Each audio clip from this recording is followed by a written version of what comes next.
Le Covid-19 continue de se propager. Mais alors que certains pays utilisent des masques et des vaccins obligatoires, les pays nordiques sont en train de rouvrir complètement.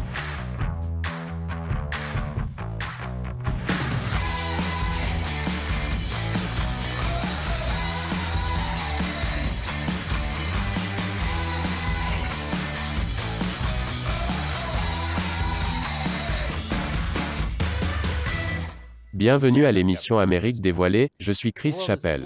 Le monde s'ouvre lentement après plus d'un an et demi de Covid-19. Certains pays s'ouvrent plus vite que d'autres. Aucun ne s'ouvre aussi rapidement que ces pays nordiques. Le Danemark, la Norvège et la Suède. Pourquoi sont-ils ouverts, alors que beaucoup d'entre nous sont encore enfermés? Je vais vous expliquer. Le Danemark a été le premier à lever ses restrictions concernant le coronavirus. Le ministre danois de la Santé a annoncé fin août que les efforts d'atténuation et le soutien généralisé au vaccin ne nécessitaient plus que le Covid-19 soit classé comme « maladie socialement critique ». Cela signifie qu'il n'y a plus de masques dans les transports publics, plus de limites aux rassemblements publics et plus de passeports de vaccination dans les restaurants, les salles de sport ou les boîtes de nuit. Et les gens peuvent recommencer à faire des jeux de combat. Bien que, ironiquement, demander à quelqu'un de participer à un jeu de combat avec vous l'amène généralement à une distanciation sociale. Les écoles et les lieux de travail sont également ouverts, et seules les personnes infectées doivent être mises en quarantaine. La Norvège a levé ses restrictions liées au coronavirus quelques semaines plus tard, après 561 jours d'application. Ce qui est logique, étant donné que le plat national de la Norvège est le farikal, c'est-à-dire du mouton accompagné du chou. Certains d'entre eux espèrent peut-être même attraper le Covid pour ne pas avoir à goûter à ça. Selon le Premier ministre norvégien, le temps est venu de revenir à une vie quotidienne normale. Les lieux de culture et de sport ainsi que les restaurants peuvent désormais atteindre leur pleine capacité. Et le gouvernement ne déconseille plus les voyages inutiles en dehors de l'Europe. Et tous ceux qui connaissent un peu l'histoire sont devenus un peu nerveux lorsqu'ils ont entendu que les Nordiques pourraient bientôt voyager à nouveau en dehors de l'Europe. La Suède a rapidement suivi le mouvement, devenant le troisième pays nordique à s'ouvrir. Il n'y a plus de recommandations pour travailler à domicile, ni de restrictions sur le nombre de personnes dans les événements sportifs, les concerts et les lieux d'accueil. La Suède célèbre la fin des restrictions du Covid-19. Maintenant que les gens peuvent se promener sans masque, beaucoup pensent que la pandémie est terminée. Et comment les gens en Suède célèbrent-ils la fin du Covid? De la même façon que je fête tout, en mangeant des boulettes de viande et en dansant sur ABBA. Alors pourquoi ces pays ouvrent-ils plus tôt que la plupart des pays du monde? C'est en partie grâce à la diminution des cas de Covid et au taux de vaccination élevé. Dans une interview accordée aux médias norvégiens VG, le directeur du contrôle des infections de l'Institut norvégien de la santé publique, ou NIPH, a déclaré que la Norvège devrait changer sa façon de considérer le coronavirus. Pour être juste, les politiciens américains ont fait cela il y a un an et demi. Ils ont tous cessé de considérer le coronavirus comme une maladie et ont commencé à le considérer comme une opportunité. Selon le directeur du PNISA, nous sommes maintenant dans une nouvelle phase où nous devons considérer le coronavirus comme l'une des nombreuses maladies respiratoires circulant avec des variations saisonnières. Une maladie saisonnière? Quoi, comme le rhume, la grippe, ou l'obsession soudaine du potiron épicé? Calmez-vous.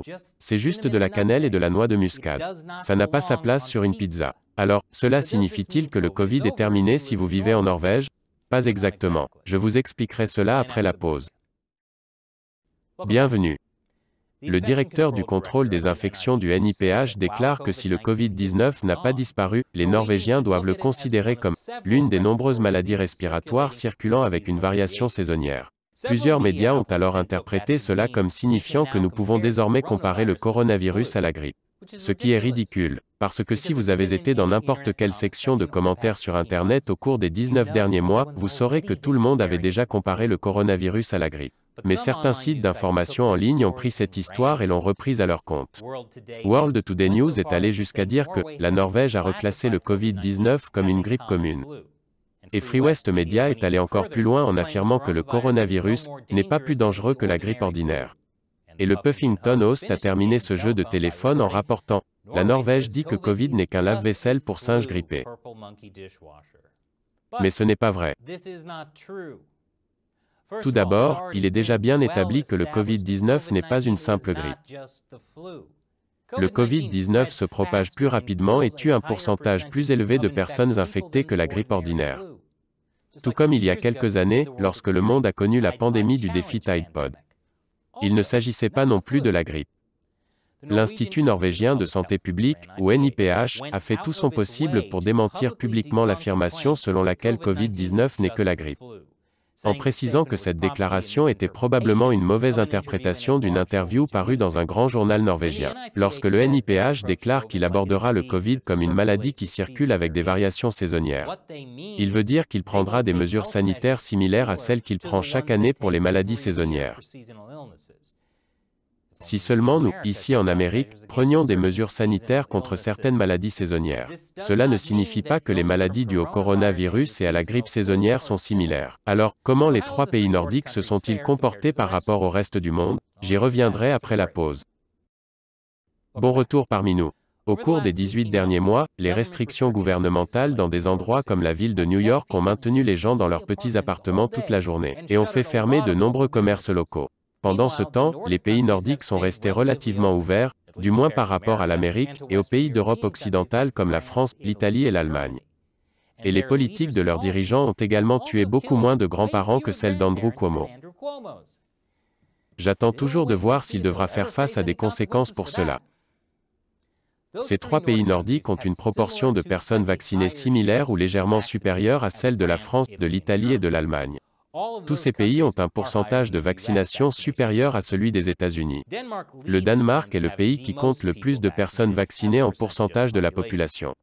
Et les pays nordiques ont des taux de mortalité inférieurs à ceux des trois autres pays européens et des États-Unis. Et ils ont eu moins de décès par habitant. Les trois pays nordiques, en particulier le Danemark et la Norvège, se sont donc bien mieux comportés que beaucoup d'autres pays. Pourquoi cela? J'attribue cela au fait que Andrew Cuomo n'était pas aux commandes. Beaucoup d'autres l'attribuent au fait que les gens ont un sens aigu de la responsabilité sociale et de l'obligation de rendre des comptes. En particulier au Danemark. Les gens semblent aussi faire davantage confiance à leur gouvernement. En d'autres termes, les Danois ne croient pas que les dirigeants de leur gouvernement sont des vampires reptiliens psychiques pédophiles habitant la terre creuse. C'est courageux de leur part de le supposer. Lorsqu'il s'agit de la politique de Covid, les Danois ont un niveau de confiance dans les autorités sanitaires nationales plus élevé que dans la plupart des autres pays. Pendant ce temps, en Amérique, des millions de personnes ne font pas confiance à Bill Gates en tant qu'autorité sanitaire nationale. Probablement parce qu'il n'est pas une autorité sanitaire nationale. Le gouvernement danois tient particulièrement à maintenir un haut niveau de confiance avec ses citoyens. Selon un professeur de l'université d'Aarhus, cela pourrait faciliter la lutte contre le coronavirus. Il est plus facile pour les autorités d'un pays où la confiance est élevée d'amener la population à écouter volontairement et à se conformer aux conseils et aux directives plutôt que par des injonctions pures et simples, dont l'application nécessite beaucoup de ressources de l'État. Si vous avez un faible niveau de confiance envers les autres personnes ou les autorités, alors des lois plus draconiennes sont potentiellement nécessaires pour contenir le coronavirus. Ou vous pourriez essayer de soudoyer les gens pour qu'ils se fassent vacciner avec un loto pour des armes, des camions et de l'argent. Vive l'Amérique! Aux États-Unis, de nombreuses villes et États ont mis en place des mandats de vaccination si stricts que vous ne pouvez même pas aller au restaurant sans preuve de vaccination. Et vous pouvez même perdre votre emploi si vous ne vous faites pas vacciner. Il y a un an, les baristas de Starbucks non vaccinés étaient considérés comme des héros. Maintenant, ils sont considérés comme des méchants parce qu'ils ont répandu cette maladie saisonnière. Désolé, ces maladies saisonnières. Et bien que la Norvège, le Danemark et la Suède aient levé leurs restrictions sur le Covid lorsque ces pays ont utilisé les passeports Covid, ils présentaient une grande différence avec les passeports de vaccination américains. En effet, ces pays nordiques exigeaient des personnes qu'elles présentent soit une preuve de vaccination, soit un résultat de test négatif, soit la preuve d'une infection antérieure au Covid. En d'autres termes, ces pays ont reconnu que l'immunité naturelle due à une infection antérieure à Covid était tout aussi acceptable que la vaccination. Ce n'est pas le cas aux États-Unis. Selon certains experts en santé publique, cette situation a réellement entamé la confiance des Américains dans les responsables de la santé publique et le gouvernement américain. L'hypothèse erronée selon laquelle l'immunité naturelle n'est pas fiable a entraîné la perte de milliers de vies américaines, des complications vaccinales évitables et a porté atteinte à la crédibilité des responsables de la santé publique. En parlant de confiance, un autre professeur de l'université d'Aarhus, qui dirige le plus grand projet danois de recherche sur les coronavirus comportementaux, affirme que la confiance va dans les deux sens. Je pense que l'une des sortes de prémices clés de la réponse danoise a été la compréhension du fait qu'il faut faire confiance aux citoyens et qu'il faut reconnaître que les citoyens peuvent traiter des informations complexes. Contrairement à ce qui se passe ici en Amérique, où l'ancien président Trump a déclaré avoir minimisé le Covid pour essayer d'empêcher les gens de paniquer. Vu que tout le monde a accumulé du papier toilette, il a peut-être pris la bonne décision. Mais maintenant, plus de 18 mois après, 2 semaines pour ralentir la propagation. Nous avons toujours des officiels américains qui ont peur de dire aux Américains que l'immunité naturelle fonctionne. Les Danois ne sont pas les seuls à dire que les gouvernements doivent faire confiance aux gens pour gérer des informations complexes. D'une part, le principe selon lequel les gens peuvent gérer des informations complexes est l'idée même d'Amérique dévoilée. De plus, les Américains ont assisté à 6 saisons de Lost. Si ce n'est pas une preuve que nous pouvons gérer des informations complexes, je ne sais pas ce que c'est.